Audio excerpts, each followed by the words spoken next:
नमस्कार, मैं श्रेया और आप देख रहे हैं बातें यूपी की। मैं हाजिर हूं उत्तर प्रदेश की 10 बड़ी खबरों के साथ। आज मनाए जा रहे हैं प्रवासी भारतीय दिवस के अवसर पर यूपी में करीब 8 लाख अप्रवासी भारतीयों के योगदान को सलाम किया जा रहा है। ये प्रवासी भारतीय न केवल विदेशों में भारत की पहचान बढ़ा रहे हैं, बल्कि यूपी में निवेश के लिए भी सक्रिय रूप से प्रस्ताव भेज रहे हैं। पिछले 3 वर्षों में 750 से अधिक NRI ने यूपी में निवेश को लेकर जानकारी जुटाई है। इनमें 19 उद्यमी 1000 करोड़ रुपए के निवेश की योजना बना रहे हैं। बता दें, 9 जनवरी 1915 को महात्मा गांधी दक्षिण अफ्रीका से भारत आए थे, इसलिए प्रवासी भारतीय दिवस कार्यक्रम का आयोजन किया जाता है, जिसमें दुनिया भर में रह रहे भारतीय शिरकत करते हैं और अपने अनुभव एक दूसरे के साथ साझा करते हैं। ये कार्यक्रम 2003 से मनाया जा रहा है, जिसमें प्रवासी भारतीयों की उपलब्धियों की बात होती है। सीएम योगी आदित्यनाथ की सख्ती के बाद यूपी में सड़क सुरक्षा को लेकर कड़े कदम उठाए जा रहे हैं। परिवहन आयुक्त ने सभी जिलों के डीएम और एसपी को पत्र भेजकर हेलमेट न पहनने वालों के वाहन का चालान करने का निर्देश दिया है। इसके साथ ही पेट्रोल पंप संचालकों से कर्मचारियों को जागरूक करने को कहा गया है कि हेलमेट न पहनने वालों को पेट्रोल न दिया जाए। इस व्यवस्था को शहरी क्षेत्रों में पायलट प्रोजेक्ट के रूप में लागू किया जाएगा और समय समय पर इसकी समीक्षा की जाएगी। अब बढ़ते हैं अगली खबर की ओर। उत्तर प्रदेश में मातृ शिशु मृत्यु दर को कम करने के लिए 250 डिलीवरी पॉइंट खोले जाएंगे। ये पॉइंट प्राथमिक स्वास्थ्य केंद्रों पर बनाए जाएंगे, जिससे प्रसव के दौरान जच्चा बच्चा की देखभाल की जाएगी। सबसे अधिक 25 पॉइंट बदायूं में और सबसे कम 3 मुरादाबाद में खुलेंगे। मेरठ में 8 केंद्रों पर डिलीवरी पॉइंट स्थापित किए जाएंगे।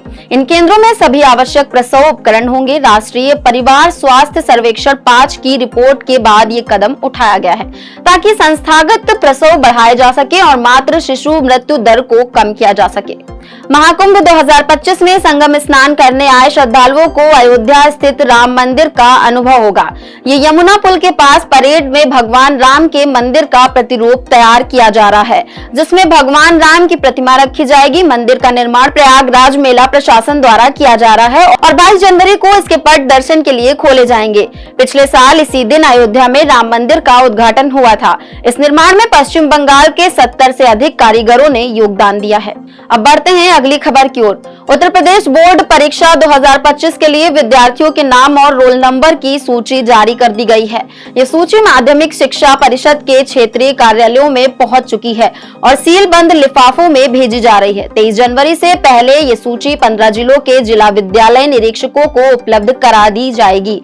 इस सूची के आधार पर विद्यार्थियों को प्रवेश पत्र और प्रायोगिक परीक्षा के लिए आवंटन किया जाएगा। विद्यार्थियों का ऑनलाइन आवेदन प्रक्रिया के बाद नामावली तैयार की गई है। मदन मोहन मालवीय प्रौद्योगिकी विश्वविद्यालय के 114 शोधकर्ताओं को एडी साइंटिफिक रैंकिंग 2025 में जगह मिली है, जिसमें शिक्षक और शोध छात्र शामिल हैं। ये विश्वविद्यालय के लिए एक बड़ी सफलता है, क्योंकि इसने एक साल में 2 गुना छलांग लगाई है।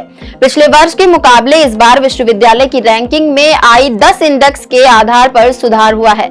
देश में 172वीं, एशिया में 8वीं और विश्व में 2186वीं रैंक प्राप्त की है। ये रैंकिंग शोध की गुणवत्ता में विश्वविद्यालय की उत्कृष्टता को दर्शाती है।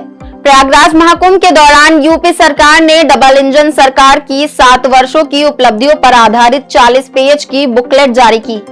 इसमें कानून व्यवस्था, अवस्थापना सुविधाएं, शिक्षा, स्वास्थ्य, निवेश और किसानों के उत्थान जैसी प्रमुख उपलब्धियों का उल्लेख है। बुकलेट में सरकार ने 6.50 लाख से अधिक युवाओं को सरकारी नौकरी, 1,21,324 मंजूरों का विद्युतीकरण, 56.50 लाख परिवारों को प्रधानमंत्री आवास और 86 लाख परिवारों को घरौनी जैसी उपलब्धियों को प्रमुखता से दिखाया है। टैगलाइन सुशासन, विकास, रोजगार के साथ ये बुकलेट महाकुंभ के दौरान जनता को प्रस्तुत की जाएगी। अब बढ़ते हैं अगली खबर की ओर। बनारस हिंदू विश्वविद्यालय में रिसर्च के लिए 43 साइंटिस्ट और नॉन टीचिंग स्टाफ की भर्ती शुरू हो गई है। मिर्जापुर स्थित साउथ कैंपस में इन पदों के लिए 12वीं से लेकर पीएचडी तक योग्यताएं मांगी गई हैं। पदों पर मासिक वेतन 30,000 से 2 लाख रुपए तक होगा।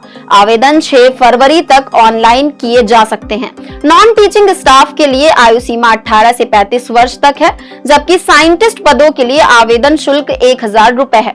रिसर्च क्षेत्र गेहूं, चावल, दाल, सरसों और बीज पर आधारित होंगे। लखनऊ में 60 साल की महिला में चीन के HMPV यानी ह्यूमन मेटाक्यूमो वायरस का संक्रमण पाया गया है। महिला को पहले KGMU में भर्ती कराया गया था, बाद में बलरामपुर अस्पताल रेफर किया गया। HMPV एक श्वसन वायरस है जो खांसी, बुखार और सांस लेने में कठिनाई जैसी समस्याएं पैदा करता है। ये वायरस खास तौर पर बच्चों, बुजुर्गों और गर्भवती महिलाओं के लिए खतरे का कारण बन सकता है। अब तक देश में इस वायरस के 7 मामले सामने आ चुके हैं, जिनमें कर्नाटक, तमिलनाडु, पश्चिम बंगाल और गुजरात शामिल है। इसी के साथ बढ़ते हैं आज की आखिरी खबर की ओर। भारत मौसम विज्ञान विभाग ने उत्तर प्रदेश के लिए मौसम अलर्ट जारी किया है, जिसमें अगले 48 घंटों में कई जिलों में बारिश और ठंडी का अनुमान है। 57 जिलों में कोल्ड डे की स्थिति बनी रहेगी। साथ ही आजमगढ़, गोरखपुर और लखनऊ जैसे क्षेत्रों में घना कोहरा हो सकता है। 10 जनवरी से एक नया पश्चिमी विक्षोभ सक्रिय होगा, जिससे ठंडी में थोड़ी राहत मिलेगी। हालांकि 11 से 12 जनवरी को बारिश के बाद ठंड फिर से बढ़ सकती है। तो ये थी दिन भर की 10 बड़ी खबरें। ऐसी ही खबरों को देखने के लिए देखते रहें और करते रहें बातें यूपी की। धन्यवाद।